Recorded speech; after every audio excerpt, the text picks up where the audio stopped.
There's something different about people who never feel lonely when alone. Maybe it's the way they can sit in a coffee shop with no phone, no book, no distraction, and look genuinely content. Maybe it's how they cancel plans without guilt and seem relieved rather than disappointed. Or maybe it's that peculiar comfort they have with silence, the kind that makes other people nervous, but leaves them completely at ease. Because the ability to be alone without being lonely isn't just preference or personality, it's a specific psychological architecture built through experiences most people never had or never noticed they were having. And trust me, by the end of this video, you're going to understand exactly what creates someone who finds solitude restorative instead of terrifying, who treats alone time as a resource instead of a sentence, and who genuinely doesn't understand why everyone else is so desperately afraid of their own company.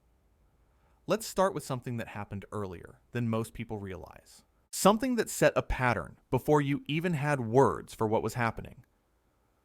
Picture yourself at 7 years old. It's raining. Hard.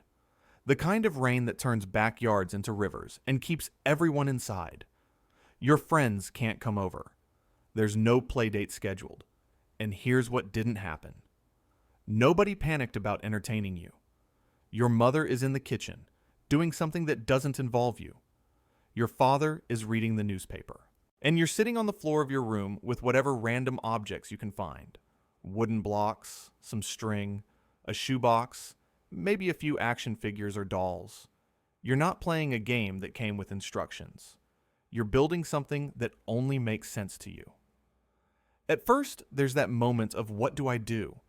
The slight anxiety of empty time stretching ahead. But then something happens. You start arranging the blocks. You create a story. Maybe the shoebox becomes a castle or a spaceship. Time disappears. When your mother calls you for dinner, you're surprised. Hours have passed. You weren't waiting for them to end. You were completely absorbed in a world you built from nothing. Nobody taught you this. Nobody facilitated it. It just happened because there was space for it to happen. What researchers in developmental psychology call productive solitude was being formed in that moment. Child psychologist Barbara Rogoff documented how children who experience regular, unstructured alone time develop what's called generative thinking, the capacity to create internal narratives without external input. Your brain was learning that absence of stimulation isn't a void to be filled with anxiety. It's a canvas. Neuroscientist Mary Helen Immordino-Young found that the brain regions responsible for creativity, self-reflection, and meaning-making only activate during downtime. You were literally building the neural architecture for comfort with solitude. These are the adults who take solo vacations and actually relax, who can sit in waiting rooms without immediately reaching for their phone, who work in careers requiring deep focus because they're not threatened by 8 hours of uninterrupted solitude. They're not avoiding people. They genuinely enjoy company, but they don't need constant external stimulation to feel okay. When everyone else is frantically filling every moment with podcasts, music, or social media, they're comfortable in the space between. They learned early that boredom isn't dangerous. It's generative. But that rainy afternoon wasn't an isolated incident. It was part of a larger pattern that shaped how you understood your place in the world. Let's talk about the family dynamic that made this possible. You come downstairs on a Saturday morning. Your parents are both home, and here's what they're doing. Your mother is reading a book. Your father is working in the garage. Nobody asks if you're bored. Nobody suggests an activity. You stand there in the doorway, waiting for something. But nothing happens. Your mother looks up, smiles, asks if you want breakfast, then returns to her book. Not in a dismissive way. She's just present in her own experience, not performing parenthood for you. You wander around the house, find some crayons, start drawing. Later, you go outside, build something with sticks, come back in. Your father emerges from the garage, coffee in hand. He asks what you've been up to. You show him your stick creation. He nods, genuinely interested, then returns to whatever project he's working on. There's no guilt in their independence from you. No performance of constant availability. They're there if you need them, but they're also fully human, with interior lives they don't abandon the moment you enter the room. You absorb this. Adults can be present and separate simultaneously. Your existence doesn't require their constant attention to be validated.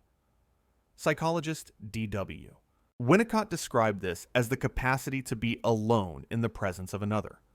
Children who experience parents modeling comfortable solitude develop what attachment researchers call secure autonomy, the understanding that connection doesn't require constant interaction. You weren't being neglected. You were watching adults who were comfortable in their own minds, who didn't need external validation every moment. This is radically different from modern parenting culture, where parents perform constant engagement. These children learned that being alone doesn't mean being abandoned. Presence and independence can coexist. These adults don't interpret their partner reading a book in another room as rejection. They don't need to fill every silence with conversation. They can work from home without feeling isolated. They're not threatened by friends who need space. They understand that healthy relationships require separateness, not just togetherness. When everyone else is panicking about quality time and tracking screen minutes and scheduling connection, they know that parallel existence, being alone together, is its own form of intimacy. They're not emotionally distant. They're just comfortable with the rhythm of closeness and space.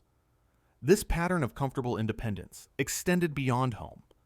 It showed up in how you navigated the social landscape of childhood itself.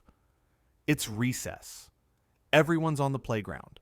There's the popular kids game happening in the center, kickball, or whatever the social currency is that week.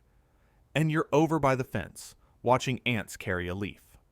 Not because you're excluded, because you're genuinely interested in the ants. Sometimes you join the group game, sometimes you don't. And here's what's remarkable. You don't feel the pull of FOMO that seems to grip everyone else. When you're with the group, you're there. When you're watching the ants, you're equally present.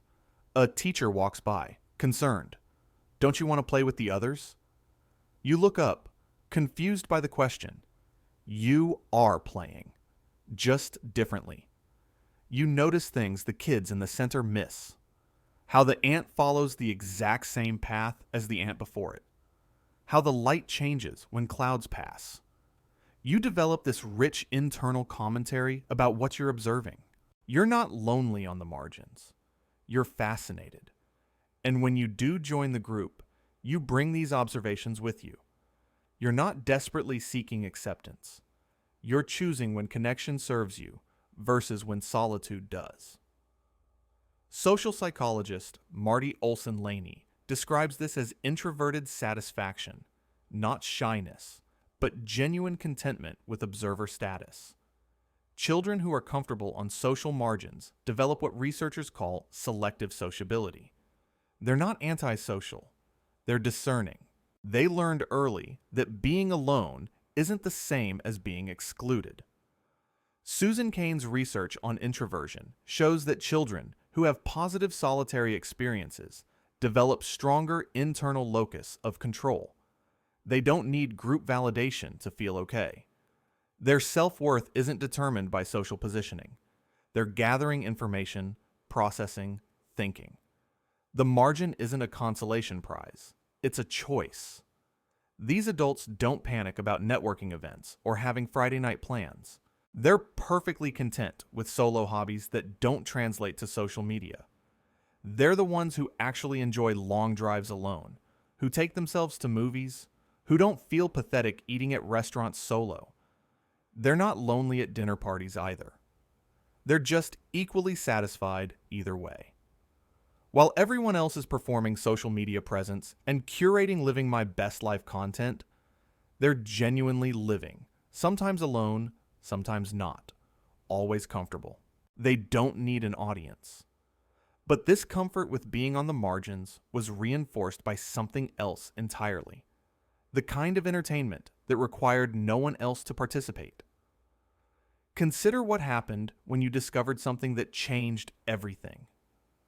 You're 9 years old, and you've found that books aren't just stories. They're portals. Complete universes that require only you to exist. You're supposed to be at a family gathering. Aunts and uncles and cousins running around. But you've found a quiet corner, under a table, in a bedroom, behind the garage, and you're reading. Deep reading. The kind where you forget you have a body. Someone calls your name 3 times before you hear it. Stop being antisocial, an adult says, not unkindly. But you're not being antisocial. You're with Frodo in Mordor, or with Anne in Green Gables, or solving mysteries with Encyclopedia Brown. You have companionship, just not the kind that requires talking.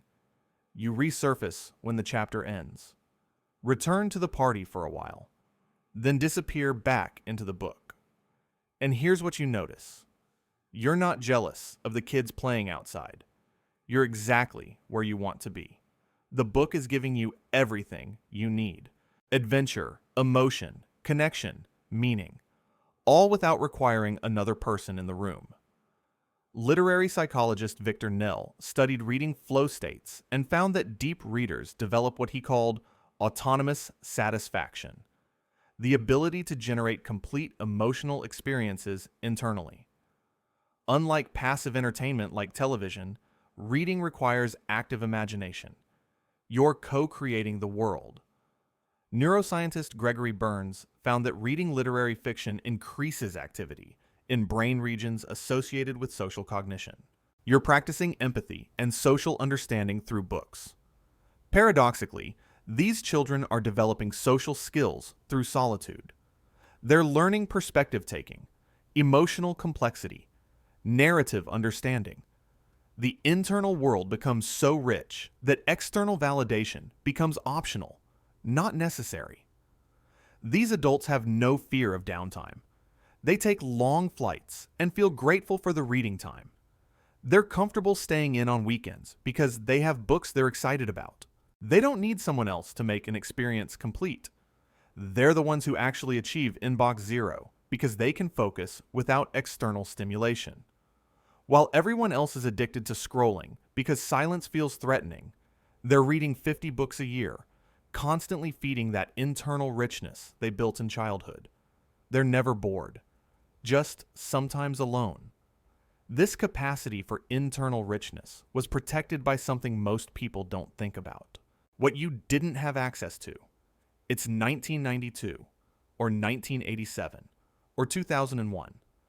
Doesn't matter exactly when, just before smartphones colonized every moment. You make plans with a friend, meet at the park at 3, and then you go home. And for the next 4 hours, you have zero contact with that person or anyone else. There's no texting to confirm. No "where are you" updates. No group chat keeping you tethered. You're just alone with your thoughts from now until 3 p.m.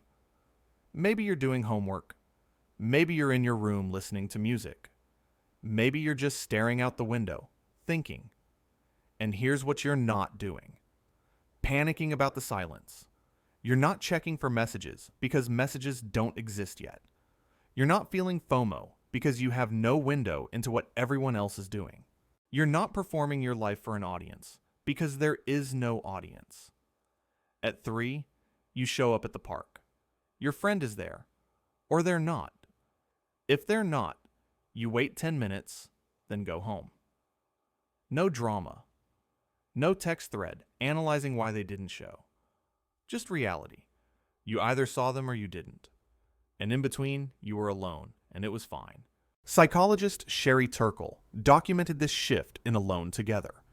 The generation that grew up before constant connectivity developed what she calls capacity for solitude, that younger generations struggle to build. You learn to sit with your own thoughts without immediately outsourcing them to a text thread. Neuroscientist Daniel Levitine found that constant connectivity prevents the brain from entering default mode, the state necessary for creativity and self-reflection. You had no choice but to be unreachable. And in that unreachability, you learned that you're okay without constant input from others. Your sense of self wasn't crowdsourced in real time. It was built in silence. These adults can turn off their phones without anxiety. They take digital detox vacations and actually enjoy them. They don't panic when they're out of cell service. They remember what it feels like to be fully present in a moment without documenting it. While everyone else is trapped in notification addiction, experiencing phantom vibrations, checking phones 150 times a day, they're comfortable with disconnection. They're not Luddites. They use technology. They just don't need it to mediate every experience. They remember that people existed before being constantly reachable, and they can still access that mode. But the comfort with disconnection was only part of it. There was something else these people learned to navigate: the productive space of having absolutely nothing to do. But let's be honest about what that disconnection really meant. It's summer, mid-July. You've been out of school for weeks. All your friends are at camp or on vacation, and you're home with nothing scheduled, nothing planned, and the long, empty day stretching ahead like a desert. The first hour is rough. You wander the house, open the fridge 3 times, looking for something that isn't there, flip through TV channels finding nothing, pick up a toy, put it down. This is peak boredom, the kind that feels almost physical. But then something shifts. Maybe you start drawing, or you go outside and just start walking, noticing things, or you find some random objects and start building something that doesn't have a name, or you lie on your back in the grass and watch clouds form shapes, creating elaborate stories about their journeys. Nobody rescued you from the boredom.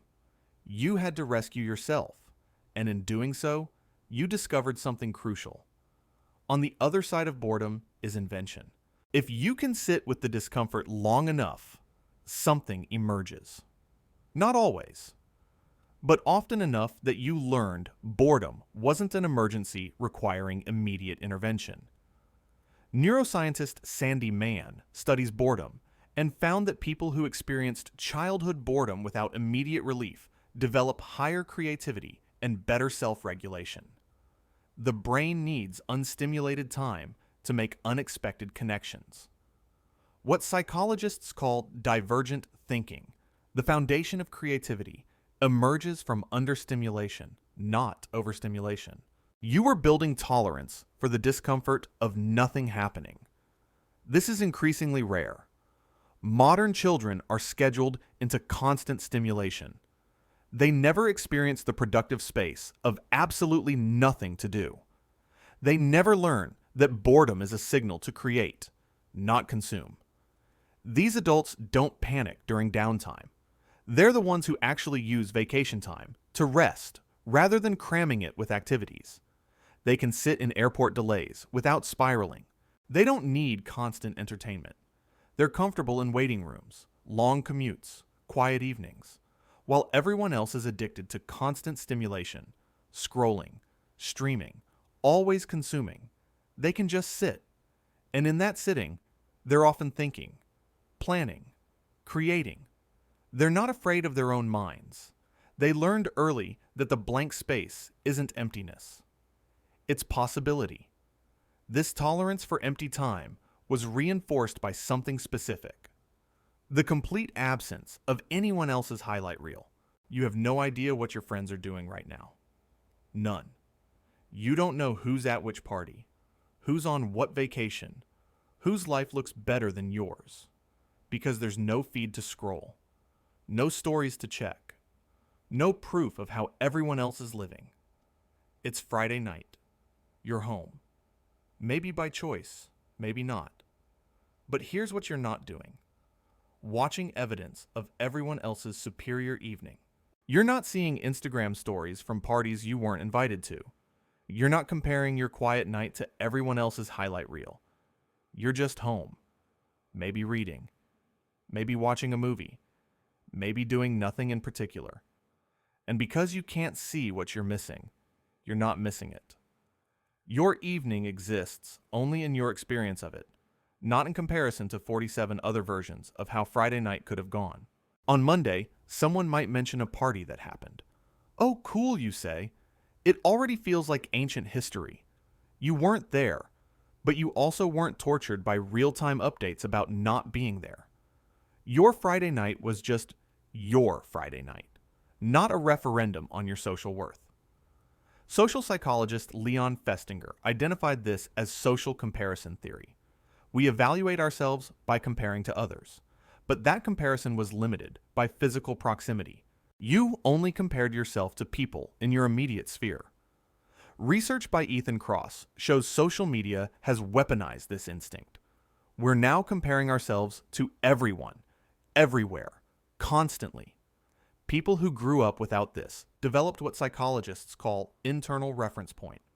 They evaluate their experiences against their own values, not against curated performances of other people's lives. Their self-worth was built without the corrosive effect of constant comparison. These adults can deactivate social media without feeling existentially threatened. They don't need external validation metrics, likes, followers, views, to feel okay about their choices. They're comfortable with the phrase, "No, I didn't see that," without feeling out of touch. They can enjoy experiences without documenting them. While everyone else is trapped in performance anxiety, curating their lives for an audience, these people are just living. They're not antisocial. They're just not addicted to external validation. They built self-worth without a feed to scroll, and they still don't need one. All of these experiences, the rainy afternoons, the margins, the books, the boredom, the disconnection, they built something specific. Something that shows up most clearly in one particular way. This all adds up to something profound. You're an adult now. It's Saturday. You wake up with absolutely no plans. Nobody to meet. Nothing scheduled. And here's what you feel. Relief. Genuine, deep relief. While everyone else is panicking about having nothing to do, you're looking forward to a whole day of your own company. You make coffee slowly, not rushing to get somewhere. You sit with it, looking out the window, thinking about nothing in particular.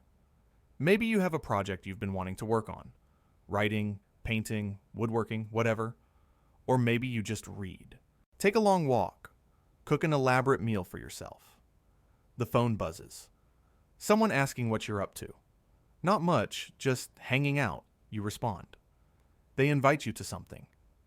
And here's what happens. You check in with yourself. Do I actually want to go, or would I rather stay in my own space? Sometimes you go, sometimes you don't. And when you don't, there's no guilt, no sense that you're missing out, no shame about choosing solitude. By evening, you've accomplished something or you haven't. Either way, you feel restored. The time alone wasn't time you had to get through. It was time you got to have. Psychologist Christopher Long studied solitude and identified what he called autonomous aloneness, the capacity to experience solitude as restorative rather than threatening. People with this capacity show lower anxiety, higher creativity, and better self-knowledge.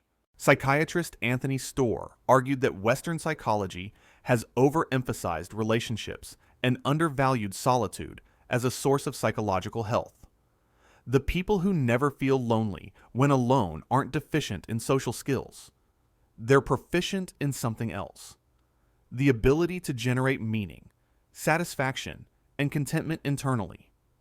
They don't need external input to feel whole. They develop this through thousands of hours of practice. Starting with that rainy afternoon at 7, this isn't about being better than people who struggle with solitude. It's not about being more evolved or more enlightened. And some people had all of these experiences and still crave constant company. Some had none of it and found solitude anyway. This isn't a formula. There are costs to this psychology too. Sometimes people who are too comfortable alone struggle to let others in. Sometimes they choose solitude when connection would serve them better.